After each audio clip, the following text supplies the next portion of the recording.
മലയാളിക്ക് ആഘോഷത്തിന്റെ നിറം ചാർത്തുന്ന ഓണക്കാലം പടിവാതിക്കൽ എത്തി നിൽക്കെ സംസ്ഥാനത്ത് ആശങ്കയുടെ കരിനിഴൽ വീഴ്ത്തിക്കൊണ്ട് കേന്ദ്ര സർക്കാരിന്റെ ഭാഗത്തു നിന്നൊരു പ്രതികരണം എത്തിയിരിക്കുന്നു. ഓണത്തിന് അധിക അരി നൽകാനാവില്ലെന്ന് കേന്ദ്രം കേരളത്തെ അറിയിച്ചതായി ഭക്ഷ്യമന്ത്രി ജി.ആർ. അനിൽ ന്യൂഡൽഹിയിൽ വെച്ച് വ്യക്തമാക്കിയിരിക്കുന്നു. ഒരു കാർഡിന് അധികമായി 5 കിലോ അരി വീതം നൽകണമെന്ന കേരളത്തിന്റെ ആവശ്യം കേന്ദ്രം തള്ളിക്കളഞ്ഞത് സാധാരണക്കാരായ മലയാളികൾക്ക് വലിയ തിരിച്ചടിയാണ്. ഒപ്പം നിർത്തിവെച്ച ഗോതമ്പ് വിതരണവും പുനരാരംഭിക്കില്ല എന്ന വാർത്തയും ആശങ്ക വർദ്ധിപ്പിക്കുന്നുണ്ട്. കേരളീയരുടെ ദേശീയോത്സവമായ ഓണം സമൃദ്ധിയുടെയും സന്തോഷത്തിന്റെയും വിളവെടുപ്പ് കാലമാണ്. ഈ സമയത്ത് റേഷൻ കടകളിലൂടെ ഒരു കാർഡിന് അധികമായി 5 കിലോ അരി വീതം നൽകി സാധാരണക്കാരുടെ ഓണത്തെ കൂടുതൽ സന്തോഷകരമാക്കാനാണ് കേരള സർക്കാർ ലക്ഷ്യമിട്ടിരിക്കുന്നത്. ഇതിനായി സംസ്ഥാന ഭക്ഷ്യമന്ത്രി ജി.ആർ. അനിൽ കേന്ദ്ര സർക്കാരിനെ നേരിൽ കണ്ട് ആവശ്യപ്പെടുകയും ചെയ്തിരുന്നു. എന്നാൽ കേരളത്തെ വ്യത്യസ്തമായി സഹായിക്കാൻ കഴിയില്ല എന്നായിരുന്നു കേന്ദ്രമന്ത്രിയുടെ നിലപാട് എന്ന് ജി.ആർ. അനിൽ പറയുന്നുണ്ട്. ഇതൊരു ചെറിയ വിഷയമായി കാണാൻ കഴിയില്ല. കേരളത്തിലെ വലിയൊരു ശതമാനം ജനങ്ങളും റേഷൻ കടകളെ ആശ്രയിച്ചാണ് കഴിയുന്നത്. വിലക്കയറ്റം സാധാരണ ജീവിതം ദുസ്സഹമാക്കുന്ന ഈ സാഹചര്യത്തിൽ ഓണത്തിന് ലഭിക്കുന്ന അധിക അരി വലിയൊരു ആശ്വാസമായി മാറുമായിരുന്നു.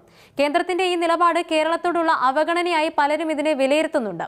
ഫെഡറൽ സംവിധാനത്തിൽ സംസ്ഥാനങ്ങളുടെ പ്രത്യേക ആവശ്യങ്ങൾ പരിഗണിക്കേണ്ടത് കേന്ദ്ര സർക്കാരിന്റെ ചുമതലയാണ്. എന്നാൽ ഇവിടെ ആ പരിഗണന ലഭിച്ചിട്ടില്ല എന്ന് വ്യക്തം.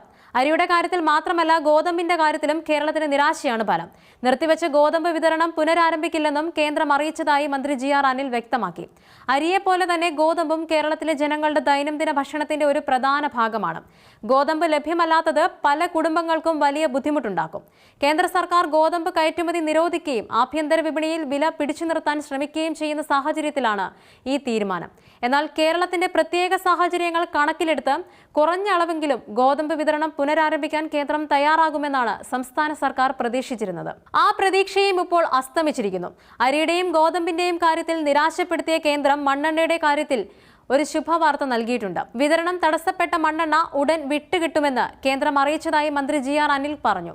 കഴിഞ്ഞ 2 വർഷമായി കേരളത്തിന് ആവശ്യമായ മണ്ണെണ്ണ ലഭിക്കുന്നുണ്ടായിരുന്നില്ല. ഇത് റേഷൻ കടകളിലൂടെ മണ്ണെണ്ണയെ ആശ്രയിക്കുന്ന സാധാരണക്കാർക്കും മത്സ്യത്തൊഴിലാളികൾക്കും വലിയ തിരിച്ചടിയായിരുന്നു. മണ്ണെണ്ണ കരാറുകാർ പിന്മാറിയതാണ് വിതരണം തടസ്സപ്പെടാൻ കാരണമെന്നാണ് റിപ്പോർട്ടുകൾ. ഈ പ്രശ്നം പരിഹരിച്ച് മണ്ണെണ്ണ വിതരണം പുനരാരംഭിക്കുന്നത് തീർച്ചയായും വലിയൊരു ആശ്വാസമാണ്. പ്രത്യേകിച്ചും വൈദ്യുതി ലഭ്യമല്ലാത്ത ഉൾപ്രദേശങ്ങളിലും മത്സ്യബന്ധന മേഖലയിലും മണ്ണെണ്ണയ്ക്ക് വലിയ പ്രാധാന്യമുണ്ട്.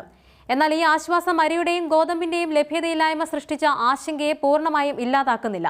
ഈ വിഷയത്തെ കേന്ദ്ര സംസ്ഥാന ബന്ധങ്ങളിലെ നിലവിലുള്ള ഉരസലുകളുടെ ഭാഗമായി വേണം കാണാൻ. പലപ്പോഴും കേന്ദ്ര സർക്കാർ സംസ്ഥാനങ്ങളുടെ പ്രത്യേക സാഹചര്യങ്ങൾ കണക്കിലെടുക്കാതെ ഏകപക്ഷീയമായ തീരുമാനങ്ങൾ എടുക്കുന്നുവെന്ന വിമർശനം ഉയർന്നിട്ടുണ്ട്. ഭക്ഷ്യസുരക്ഷയുമായി ബന്ധപ്പെട്ട വിഷയങ്ങളിൽ ഇത്തരം നിലപാടുകൾ സാധാരണ ജനജീവിതത്തെ സാരമായി ബാധിക്കും. ഇന്ത്യൻ ഭരണഘടനയുടെ അടിസ്ഥാന തത്വങ്ങളിൽ ഒന്നാണ് ഫെഡറലിസം. കേന്ദ്രവും സംസ്ഥാനങ്ങളും പരസ്പരം സഹകരിച്ചും സംവദിച്ചും മുന്നോട്ടു പോകേണ്ടതുണ്ട്. എന്നാൽ ഇത്തരം വിഷയങ്ങളിൽ കേന്ദ്രം കടുപിടുത്തം കാണിക്കുന്നത് ഫെഡറൽ തത്വങ്ങളുടെ ലംഘനമാണെന്ന വിമർശനവും ഉയരുന്നുണ്ട്. സംസ്ഥാനങ്ങൾ പലപ്പോഴും സാമ്പത്തിക പ്രതിസന്ധിയിലൂടെയാണ് കടന്നുപോകുന്നത്. ഈ സാഹചര്യത്തിൽ കേന്ദ്രത്തിന്റെ സഹായം അവർക്ക് അത്യാവശ്യമാണ്. റേഷൻ ഇനങ്ങളിൽ പോലും ഈ സഹായം നിഷേധിക്കപ്പെടുന്നത് സംസ്ഥാനങ്ങളുടെ ഭാരം വർദ്ധിപ്പിക്കുകയും ചെയ്യും. കേന്ദ്ര സംസ്ഥാന ബന്ധങ്ങളിൽ രാഷ്ട്രീയ നിലപാടുകൾ പലപ്പോഴും സ്വാധീനം ചെലുത്താറുണ്ട്. വ്യത്യസ്ത പാർട്ടികൾ ഭരിക്കുന്ന സംസ്ഥാനങ്ങളോട് കേന്ദ്രം പക്ഷാപാതപരമായി പെരുമാറുന്നുവെന്ന ആരോപണവും നിലവിലുണ്ട്. കേരളത്തോടുള്ള ഈ സമീപനം അത്തരമൊരു പക്ഷാപാതിത്വമാണോ എന്നും ചിലർ സംശയിക്കുന്നുണ്ട്. ഓണത്തിന് അധിക അരിയും ഗോതമ്പും ലഭ്യമല്ലാത്തത് നിലവിലുള്ള വിലക്കയറ്റത്തിന്റെ ദുരിതം ഇരട്ടിയാക്കും. അരി, ഗോതമ്പ് തുടങ്ങിയ അവശ്യ വസ്തുക്കളുടെ വില കുതിച്ചുയരുന്ന ഈ സാഹചര്യത്തിൽ റേഷൻ കടകളിലൂടെ ലഭിക്കുന്ന സൗജന്യ റേഷൻ സാധാരണക്കാർക്ക് വലിയ ആശ്വാസമാണ്. ഈ ആശ്വാസം നിഷേധിക്കപ്പെടുമ്പോൾ അവർക്ക് തുറന്ന വിപണിയെ ആശ്രയിക്കേണ്ടി വരും. ഇത് അവരുടെ സാമ്പത്തിക ഭാരം വർദ്ധിപ്പിക്കും.